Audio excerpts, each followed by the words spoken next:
ಶುಭೋದಯ, ನಮಸ್ಕಾರ, welcome to Yoyo Kannada. ಬನ್ನೀಗ ನೋಡೋಣ ಹವಾಮಾನ ವರದಿ. ರಾಜ್ಯದಲ್ಲಿ ಒಂದು ಕಡೆ ವಿಪರೀತ ಚಳಿ ಶುರುವಾಗಿದ್ರೆ ಮತ್ತೊಂದು ಕಡೆ ಆಗೊಂದು ಈಗೊಂದು ಮಳೆ ಬೀಳುತ್ತಿದೆ.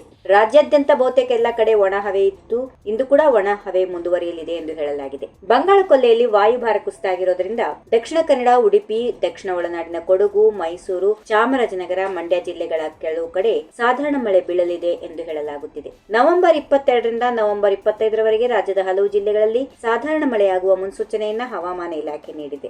ರಾಜ್ಯದ ಉತ್ತರ ಭಾಗದಲ್ಲಿ ಮತ್ತು ಮಲೆನಾಡಿನ ಕೆಲವು ಕಡೆ ಮಳೆ ಬರುವ ಸಾಧ್ಯತೆಗಳಿಲ್ಲದೆ ಸಂಪೂರ್ಣ ಒಣ ಹವೆ ಮುಂದುವರಿಯಲಿದೆ.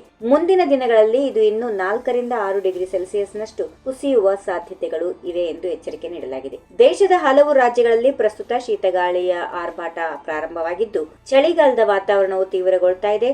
ಭಾರತೀಯ ಹವಾಮಾನ ಇಲಾಖೆ ನೀಡಿರುವ ವರದಿ ಪ್ರಕಾರ ಉತ್ತರ ಭಾರತದಾದ್ಯಂತ ತಾಪಮಾನದಲ್ಲಿ ಗಣನೀಯ ಕುಸಿತ ಕಂಡುಬಂದಿದೆ.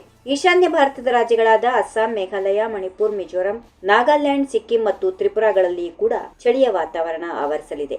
ಇದಲ್ಲದೆ ಬಿಹಾರ್, ಪೂರ್ವ ಉತ್ತರ ಪ್ರದೇಶ, ಮಧ್ಯಪ್ರದೇಶ, ಪಶ್ಚಿಮ ಮಧ್ಯಪ್ರದೇಶದಂತಹ ರಾಜ್ಯಗಳಲ್ಲೂ ಮುಂಬರುವ ದಿನಗಳಲ್ಲಿ ಮಂಜು ಕವಿದ ವಾತಾವರಣದೊಂದಿಗೆ ಚಳಿಯ ಪ್ರಮಾಣ ಹೆಚ್ಚಾಗುವ ಸಾಧ್ಯತೆಗಳು ಇವೆ ಎಂದು ಐಎಂಡಿ ತಿಳಿಸಿದೆ. ಈ ವಿಡಿಯೋ ನಿಮಗೆ ಇಷ್ಟವಾದಲ್ಲಿ ಲೈಕ್ ಮಾಡಿ, ಶೇರ್ ಮಾಡಿ, ಸಬ್ಸ್ಕ್ರೈಬ್ ಮಾಡಿ.